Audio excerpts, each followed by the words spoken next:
Hi everyone, hope you're doing well. So today is going to be a video about Powerhouse Indicator. Dun, dun, dun. Except I am not actually going to be showing any Indicator movies in this video. This is a part one video. Now, Indicator is a label that I really like, except up until perhaps 2 weeks ago, I only had about 15 of their movies in my collection. And most of those are standard editions as well. I'm in Canada. Indicator films are not that cheap or easy to get over here. And so I really haven't had that many of them. And in previous years, I haven't been aware that Indicator can actually ship to Canada. So I hadn't looked at any of their sales or anything like that until this year. And wow, yes, in October, I really took advantage of their sale.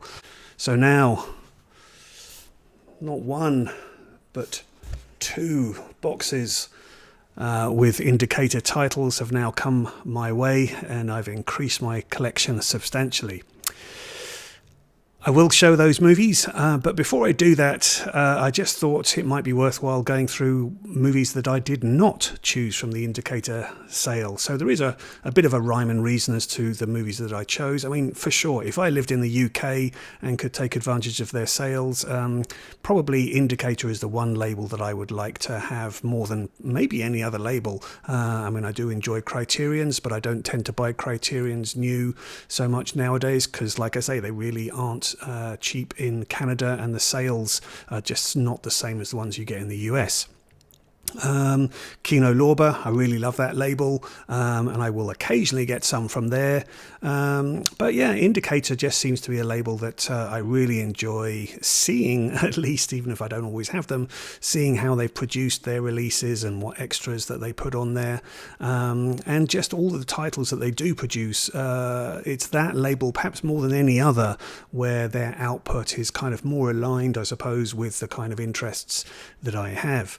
So, in terms of Indicator films that I did not choose from the sale, there's a whole bunch there that I already have on a DVD or laserdisc, and I'm not necessarily too concerned about sort of upgrading those. So yeah, I'll just go through what I have. So The Day of the Dolphin, I have this on a Kino Lorber DVD with George C. Scott. The Lady from Shanghai, I have a really fine Blu-ray of this, a really excellent film. Peter Greenaway's The Pillow Book. I have this on Blu-ray. 2 from Ray Harryhausen, 20 Million Miles to Earth, and It Came from Beneath the Sea. These are 2 of his early works. I absolutely adore these movies, but these Blu-rays are fine. John Voight in The Odessa File. The China Syndrome, excellent movie with Jane Fonda, Jack Lemmon and Michael Douglas. The System, I've certainly talked about this one on my channel before. Absolutely love this movie with Oliver Reed. A couple of Sidney Poitier's, Guess Who's Coming to Dinner and To Sir with Love. Georgie Girl, yeah, Indicator are very good at bringing out a lot of British movies. But yeah, I have Georgie Girl, I'm fine with this copy. Brando and the Wild One.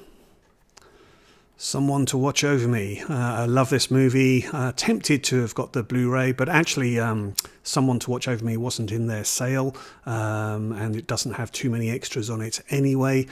So yeah, I'm fine enough still with the DVD.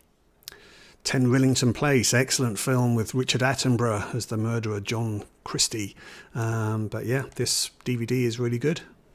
Now, Hammer films. I have most Hammer films already in my collection. Some of them, well, most of them are on very good DVD copies. Some I have on fan-made DVD copies, and so some of those are not so good. And yeah, definitely I'd want to upgrade some of those. But here we have Taste of Fear. This is a really good DVD edition, and it comes with quite a thick booklet as well. So yeah, I have no need to upgrade this. Winter Kills, really good sort of black comedy, I guess, with Jeff Bridges and John Huston co-stars as well. But yeah, this is a really fine DVD copy, double disc edition, and again with loads of special features on it, so no need for me to get the Blu-ray. Now, Indicator do have The Devil's Men in their collection. Now, that's a movie that's got Peter Cushing and Donald Pleasance, and it has a music score from Brian Eno. That all sounds really captivating, doesn't it? But I would say that film is not actually too great, and I'm in no rush to upgrade it. I do have it here on the Drive-In Cult Classics under the title Land of the Minotaur. And actually, I would say in this movie's particular case, I enjoy the fact that it's here on this movie in a pretty rough copy. And actually, I think that adds to the enjoyment. This kind of torn film, light leakage on the film kind of effect actually adds to the film, I think, in this case. And I'm not sure it's going to be a vast improvement by seeing it cleaned up on a Blu-ray, but maybe I'm wrong on that. Let me know if you're a real fan of The Devil's Men or Land of the Minotaur, but for now I'm happy with it on this Drive-In Cult Classics collection.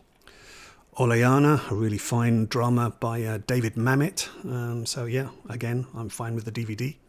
Body Double, I'm sure a lot of people picked this up because Brian De Palma. But yeah, this one, I've known this movie for years. I have it on laserdisc as well. So yeah, I mean, a Blu-ray would be nice for sure, but I'm fine with what I have. Castle Keep with Burt Lancaster and Robert Falk. And Road Games, this by the Australian director Richard Franklin. So yeah, I know Indicator put out a nice limited edition which sold out quite some time ago.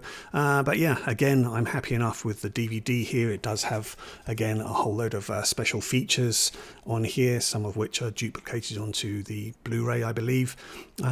So yeah, Road Games. Robert Duvall here in badge 373. Francis Coppola's Gardens of Stone with James Caan, and again, perfectly fine with the DVD on this one.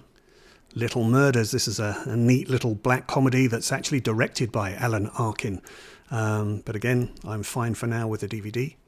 Force 10 from Navarone, Indicator certainly put out a nice looking limited edition of this, but again, the actual movie itself is not brilliant by any means. I mean, it's nice having this cast of Robert Shaw and Harrison Ford, and there's, you know, Richard Kiel, you know, Jaws from the Bond movies, Barbara Carrera, you know, she's in it as well. So yeah, so a great cast. It is quite good fun, but I wouldn't say it was a great movie. I'm fine with the DVD. Ray Harryhausen again, Mysterious Island. Yep, sure, it would be nice to have a Blu-ray, but I'm fine with this. And Murphy's War with Peter O'Toole.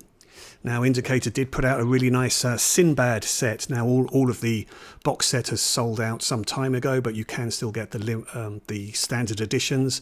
But again, I have these DVDs, as well as this really nice Laserdisc set, which has all of the Sinbad movies on it. So again, I don't feel the need to upgrade to the Blu-ray. Irreversible, a movie that perhaps doesn't necessarily warrant lots of viewings anyway, but yeah, I'm fine with the DVD. Now, The Swimmer is an interesting one. I mean, I couldn't get it anyway. I've missed the limited edition by now in this sale that had sold out some time ago. I would have actually quite liked to have got that. I really, really like The Swimmer. I do like Frank Perry movies. They do have another Frank Perry movie in the Indicator collection, which is Diary of a Mad Housewife, but actually that's not one of my favourites, so I've seen it, but I didn't want to pick that one up. But yeah, if I could have got The Swimmer, I would have upgraded The Swimmer. This Laserdisc is fine, but it's not the best picture quality. And then I have Sweet Charity on Laserdisc, as well as Moscow on the Hudson with Robin Williams. Robert Altman's Buffalo Bill and the Indians with Paul Newman. And Frank Capra's The State of the Union.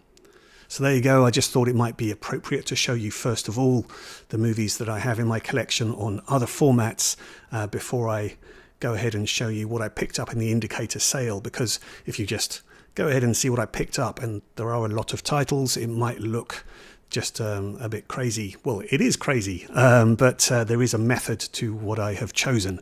Anyway, so that video hopefully will be coming soon, and I do acknowledge I wouldn't normally be showing haul videos of new releases because I don't actually buy new releases very much. So, and I totally get, I have seen some comments from some friends who kind of remark that they're not comfortable about showing haul videos, and I do get that. There is a sense of kind of flaunting, showing off, if you like.